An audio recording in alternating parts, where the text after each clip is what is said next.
They are not ordinary fish. They carry traces of a character, a story hidden deep within nature.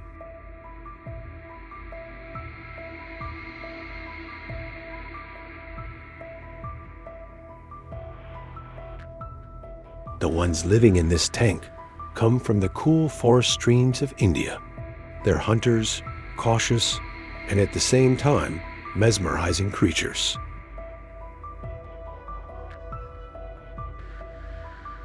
Every move they make is calculated.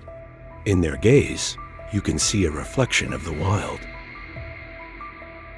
There are only 2 fish in this tank, but the bond between them is still a mystery. Are they mates or enemies? Now, together, we will build the tank where that mystery will unfold.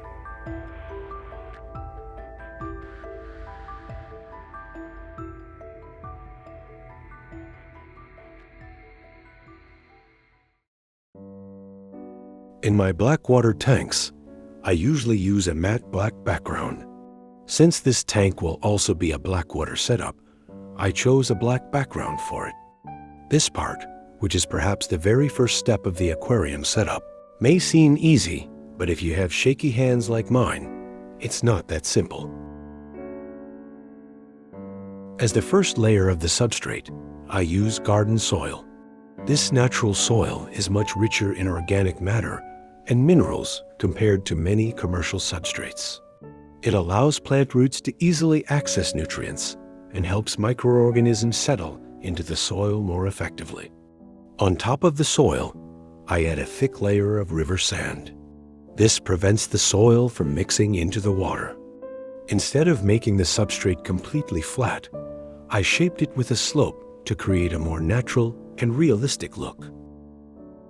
In the wild, channas usually stay close to the bottom, hiding among rocks, leaves, and roots. And in the tank, they do the same. You'll often see them exploring, hiding, or just quietly waiting for the right moment to strike. I secured the mangrove roots to the rocks using superglue and paper towels. If I don't do this, the roots will float to the surface once I fill the tank with water. I'm slowly filling the tank. This time, I'll plant the plants while the tank is already filled. The bottom of these fish's natural habitat is covered with leaves. As the leaves break down, they soften and darken the water, and also provide food for many microorganisms. I used naturally dried leaves like catappa, oak, and sycamore. I'm also adding alder cones, casuarina cones, and pieces of driftwood to the tank to complete the overall setup. This is a catappa tea bag, and it contains pieces of catappa leaves. People who want dark water without visible catappa leaves in the tank usually use it. But since I like both, I tear the bag open and pour the contents directly into the tank. I'm turning on a small hang-on filter to create a bit of water circulation in the tank. These fish don't like strong currents, so a waterfall filter is a great choice. The next day, the tank looked perfect. The roots, the leaves, and the lighting were all in harmony. And the following day, the tank is ready for its first inhabitants. I'm taking these tiny ram's horn snails from my Betamander tank and adding them to their new home. I'm a true snail-loving hobbyist. Snails provide a lot of benefits to the aquarium ecosystem. They help keep the tank clean by eating algae, dead plant leaves, and leftover food. As they move across the glass, decorations, and plant leaves, they also clean off thin layers of algae. They act like natural decomposers.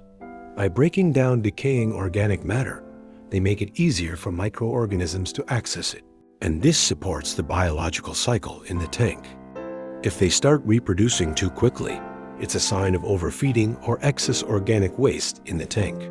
This makes it possible to detect an imbalance early and take action before it becomes a bigger problem. The next day, the plants arrived. I'm starting with one of my favorite plants, Vallisneria Gigantea, for the background. This plant grows very fast under high light, but its growth rate is more manageable under low light. Vallisneria is a very hardy plant and extremely easy to care for. We can pretty much leave it alone.